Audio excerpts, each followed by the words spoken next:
प्रिय भक्तों, आज हम आप सबको वट सावित्री व्रत की परम पावन कथा सुनाने जा रहे हैं। सनातन धर्म में आस्था रखने वाली सुहागिन स्त्रियां इस व्रत को अपने पति की दीर्घायु तथा संतान प्राप्ति की कामना से रखती हैं। ये व्रत प्रत्येक मास ज्येष्ठ मास की अमावस्या तथा कुछ स्थानों पर ज्येष्ठ मास की पूर्णिमा को भी मनाया जाता है। ये व्रत कैसे प्रारंभ हुआ, इसका क्या इतिहास है, आइए श्रवण करते हैं। तो प्रेम से बोलिए भक्तों, माता सावित्री की जय। हम वट सावित्री व्रत की पावन कथा सुनाते हैं, पावन कथा सुनाते हैं। सुहागिनों के लिए इसे अति श्रेष्ठ बताते हैं, हम कथा सुनाते हैं। इस व्रत में माता सावित्री का ध्यान लगाते हैं, पावन कथा सुनाते हैं। सुहागिनों के लिए इस अति श्रेष्ठ बताते हैं, हम कथा सुनाते हैं। किस्मत की शक्ति महान कहते हैं वेद पुराण, करता ये वट कल्याण दे के वांछित वरदान। प्रिय भक्तों, वट सावित्री के व्रत की तिथि को लेकर कई मत हैं। अलग अलग स्थानों पर इसे भिन्न भिन्न तिथियों को मनाया जाता है, परंतु इसके उद्देश्य में कोई भिन्नता नहीं मिलती। पुराणों के अनुसार वट अर्थात बरगद के वृक्ष में ब्रह्मा, विष्णु और भगवान शिव तीनों का निवास माना गया है। इसलिए इसके नीचे बैठकर पूजन करने से समस्त मनोकामनाओं की पूर्ति होती है। दार्शनिक दृष्टि से वट वृक्ष को दीर्घायु का प्रतीक माना गया है और माता सावित्री ने सती शिरोमणि, इसलिए इस व्रत को वट सावित्री के नाम से जानते हैं। तो प्रेम से बोलिए भक्तों, माता सावित्री की जय। वट सावित्री व्रत है सती स्त्रियों का आदर्श, इस व्रत के आते ही होता सबके मन में हर्ष। इस दिन सती सावित्री वट के नीचे जाती है, हाथ जोड़ माँ सावित्री का ध्यान लगाती है। माँ सावित्री से शुरू हुआ ये व्रत पावन है, प्राचीन कथा इसकी सब सुनो लगा कर मन। भद्र देश में हुई एक राजा अति श्रेष्ठ महान, नाम था उनका अश्वपति, वे थे ज्ञानी गुणवान। धर्म पूर्वक राजा अपना राज्य चलाते हैं, पावन कथा सुनाते हैं। सुहागिनों के लिए अति इसे श्रेष्ठ बताते हैं, हम कथा सुनाते हैं। किस्मत की शक्ति महान कहते हैं वेद पुराण, करता ये वट कल्याण दे के वांछित वरदान। प्रिय भक्तों, महाराज अश्वपति का राज्य सब प्रकार के वैभवों से संपन्न था। समस्त सुख सुविधाओं के पश्चात भी महाराज के मुख पर हमेशा एक उदासी छाई रहती थी, क्योंकि उन्हें कोई संतान नहीं थी। महाराज को व्याकुल देखकर कुछ श्रेष्ठ विद्वानों ने उन्हें एक उपाय बताया। फिर उन्होंने नियम पूर्वक मंत्रोच्चारण के साथ प्रतिदिन 1,00,000 आहुतियों से हवन करना प्रारंभ कर दिया। यह क्रम लगातार 18 वर्षों तक चलता रहा। तो प्रेम से बोलिए भक्तों, माता सावित्री की जय। जय माँ सावित्री। माँ सावित्री घोर साधना से अति खुश होकर प्रकट हुई राजा के सम्मुख, बोली मांगो वर। राजा बोले सुनी मेरी महल अटारी है, दे दो एक संतान यही माँ इच्छा भारी है। एमस्तु कह करके माता हो गई अंतर ध्यान, राजा के व्याकुल मन में सुख छाया अति महान। कुछ दिन के पश्चात माँ सावित्री की करुणा से महाराज के घर में जन्म लिए एक कन्या ने। राजा अति हर्षित हो करके रत्न लुटाते हैं, पावन कथा सुनाते हैं। सुहागिनों के लिए इसे अति श्रेष्ठ बताते हैं, हम कथा सुनाते हैं। ईश्वर की शक्ति महान कहते हैं वेद पुराण, करता ये वट कल्याण दे के वांछित वरदान। प्रिय भक्तों, माँ सावित्री की कृपा से जन्म लेने के कारण राजा ने उस कन्या का नाम सावित्री रखा। धीरे धीरे सावित्री बड़ी हुई तो उनका मुख शंख और कर्पूर के सम्मान झलकने लगा। महाराज अश्वपति पुत्री को विवाह के योग्य जानकर उचित वर की तलाश करने लगे। बहुत ढूंढने पर भी जब उन्हें अपनी पुत्री के अनुरूप कोई योग्य वर न मिला तो उन्होंने अत्यंत दुखी होकर सावित्री को स्वयं ही वर तलाशने को तपोवन भेज दिया। तो प्रेम से बोलिए भक्तों, माता सावित्री की जय। पिता की आज्ञा से सावित्री गई तपोवन में, संतों के दर्शन कर हर्षाई अतिशय मन में। बहुत भटकने पर उनको एक कुटी दिखी है खास, फिर तो धीरे धीरे वे जा पहुँची है उसके ही तो पास। कुटिया के सम्मुख बैठे थे शाल्व देश के भूत, सिर पर बंधी जटाएं थी और मन्यों का सा वेश। उनका राज शत्रुओं ने उनसे था छीन लिया, इस कारण से तपवन में राजा ने वास किया। भजन भाव करके वो तो अपना समय बिताते हैं, पावन कथा सुनाते हैं। सुहागिनों के लिए इसे अतिश्रेष्ठ बताते हैं, हम कथा सुनाते हैं। ईश्वर की शक्ति महान कहते हैं वेद पुराण, करता ये वट कल्याण दे के वांछित वरदान। प्रिय भक्तों, तपोवन में भटकते हुए सावित्री की भेंट साव देश के राजा धूमसेन से हुई। राजा धूमसेन का राज उनके शत्रुओं ने छीन लिया था, इसलिए वे पत्नी और पुत्र के साथ तपोवन में ही रह रहे थे। सावित्री ने जब राजा धूमंत सेन के पुत्र सत्यवान को देखा तो मन ही मन सत्यवान का वरण कर लिया और ये बात वापस अपने पिता को जाकर बताई। महाराज अश्वपति हर्षित होकर विवाह की तैयारी करने लग गए। तो प्रेम से बोलिए भक्तों, माता सावित्री की जय। हर्षित हो नित करने लगे ब्याह की तैयारी, तभी अचानक वहाँ पधारे नारद बधारी। अश्वपति ने कर परना आदर सत्कार किया, हाथ जोड़ कर विनय सहित है आसन स्वच्छ दिया।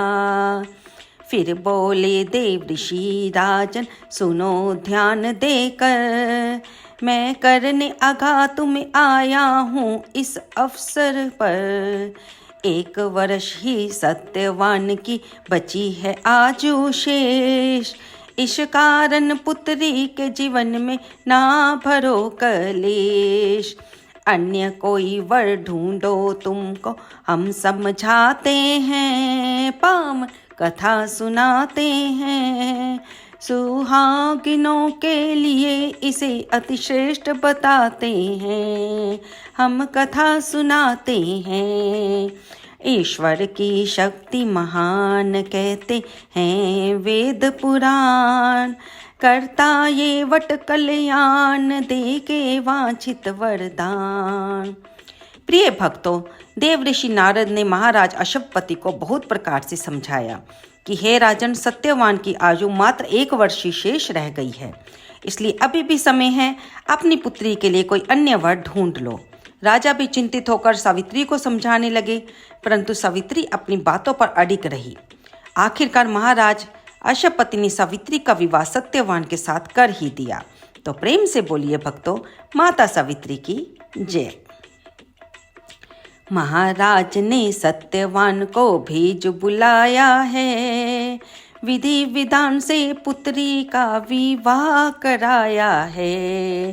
हुआ व्यासंपन्न, छोड़कर पितु का राजभवन। सावित्री ने किया है पति के संग ससुराल गमन। जाके वो ससुराल में रहने लगी परम सुख। माँ सास ससुर की सेवा करती, निस दिन सुती आसमान।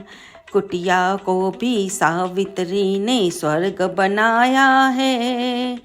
पति की सेवा कर तीर्थों का पुण्य कमाया है। सावित्री के भाव देख सब नित हर्षाते हैं, पावन कथा सुनाते हैं। सुहागिनों के लिए इसे अतिश्रेष्ठ बताते हैं, हम कथा सुनाते हैं। ईश्वर की शक्ति महान कहते हैं वेद पुराण। करता ये कल्याण देके वांछित वरदान। प्रिय भक्तों, धीरे धीरे समय बीतता गया और सत्यवान की मृत्यु की तिथि अत्यंत निकट आ गई, जिसके बारे में नारद जी ने सावित्री को पहले ही बता दिया था। अब उसका मन अधीर रहने लगा। अचानक सावित्री को एक उपाय सूझा। उन्होंने अपने पति की दीर्घ आयु के लिए उपवास रखना प्रारंभ कर दिया। इसके अतिरिक्त सावित्री ने नारद मुनि द्वारा कथित निश्चित समय पर पितरों का विधिवत पूजन अर्चन भी किया। तो प्रेम से बोलिए भक्तों, सावित्री माता की जय हो। के प्राण त्यागने का दिन आया जब, प्रतिदिन के जैसे लकड़ी काटने चले तब। सावित्री तो पहले से ही बात रही थी जान, इसी कारण उसने भी पीछे किया तुरंत प्रस्थान। सत्यवान वन में पहुँचे तो दर्द उठा सिर में, फिर वो एक वट के नीचे गिरे मूर्छित हो करके। तब तक पहुंची सावित्री, देखा पति का जो हाल। गोद उठाया सत्यवान का, सिर फिर तो तत्काल। इतने में जमराज दंड लेकर आ जाते हैं, पावन कथा सुनाते हैं। सुहागनों के लिए इसे अतिश्रेष्ठ बताते हैं, हम कथा सुनाते हैं। किस्मत की शक्ति महान कहते हैं वेद पुराण। करता ये कल्याण, वट देकर वांछित वरदान। प्रिय भक्तों, सावित्री ने जब जमराज को देखा तो वह बिना विचलित हुए जमराज से प्रार्थना करने लगी कि वो सत्यवान के प्राणों को ना निकालें। सावित्री के बार बार निवेदन को अनसुना करके यमराज ने सत्यवान के प्राणों को हर लिया और अपने लोक को चल दिए। सावित्री भी उनके पीछे पीछे प्रार्थना करती हुई चल पड़ी। थोड़ी दूर जाने पर जमराज रुक गए और सावित्री को तरह तरह से समझाने लगे। तो प्रेम से बोलिए भक्तों, सावित्री माता की जय हो। जम बोले है मृत्यु तो सृष्टि का अटल विधान, इस कारण से हठ त्यागो निज भवन करो प्रस्थान। इस जग में जो आया है उसे जाना है एक दिन, सबको सांसें दी है सृष्टि रचिता ने गिन गिन। सावित्री ने कहा मृत्यु से मुँह ना मोड़ूंगी, पति के बिना इस जीवन से मैं नाता तोड़ूंगी। जब ने दृढ़ निश्चय देखा तो बोले खुश होकर, अपने पति के प्राण छोड़ मांगो जो चाहे वर। सावित्री के मन में तब कुछ विचार आते हैं, पावन कथा सुनाते हैं। सुहागिनों के लिए ऐसे अतिश्रेष्ठ बताते हैं, हम कथा सुनाते हैं। ईश्वर की शक्ति महान कहते हैं वेद पुराण, करता ये कल्याण देके वांछित वरदान। प्रिय भक्तों, जमराज की बात सुनकर सावित्री कहती है, हे प्रभु, यदि आप मुझसे प्रसन्न हैं तो मेरे सास ससुर जो अंधे हैं उनको नेत्र प्रदान कीजिए। उनका खोया राज्य तो शत्रुओं ने छीन लिया है, उसे भी वापस दिला दीजिए। और अंतिम ये कि मुझे 100 संतानों की माता होने का वर प्रदान कीजिए। जमराज तथास्तु कहकर आगे आगे जाने लगे। तब सावित्री ने कहा, हे प्रभु, मैं एक पतिव्रता स्त्री, सो बिना अपने पति के मैं पुत्रवती कैसे बनूंगी।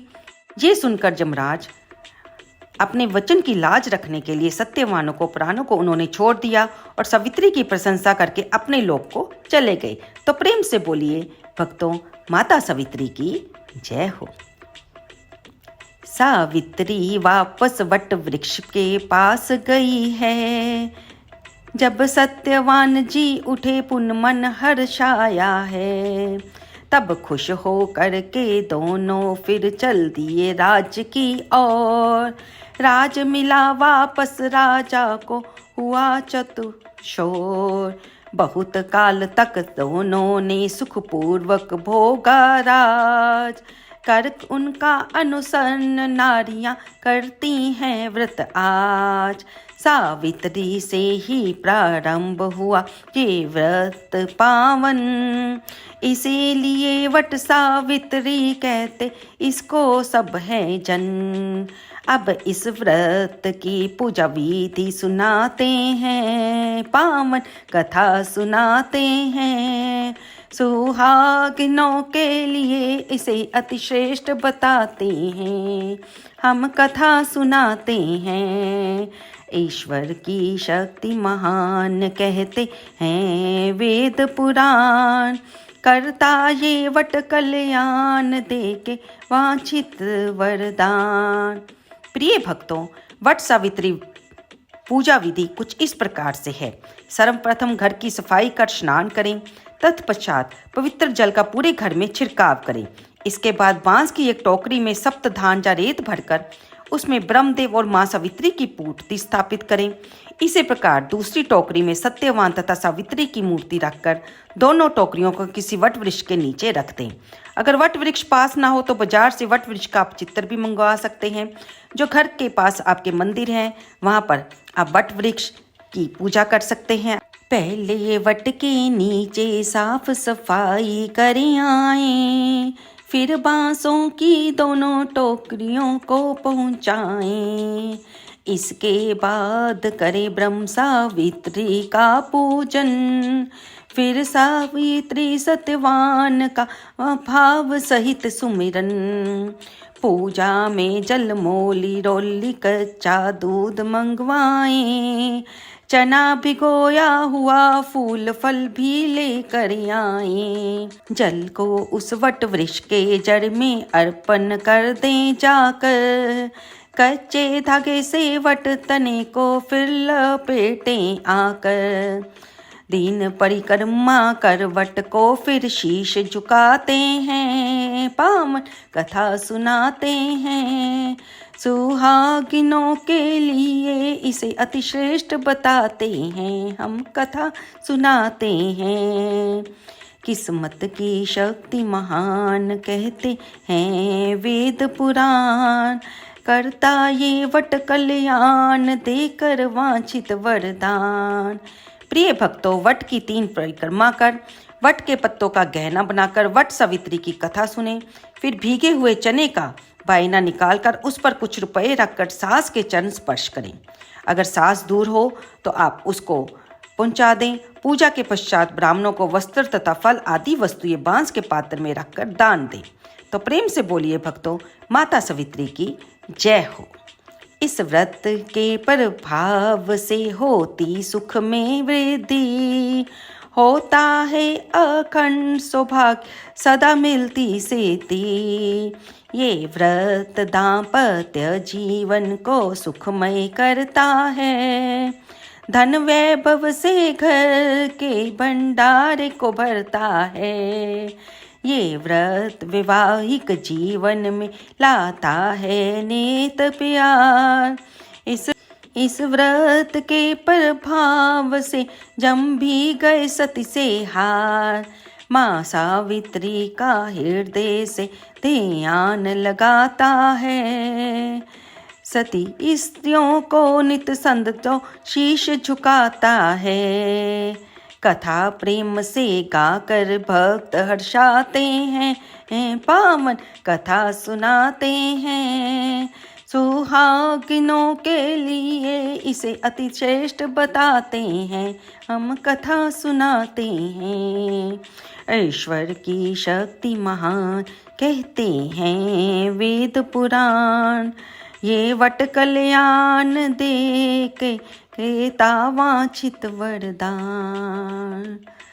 तो प्रिय भक्तों, ये थी आज वट सावित्री पूजा की विधि और अमावस्या, ज्येष्ठ अमावस्या के दिन आने वाली वट सावित्री व्रत की कथा।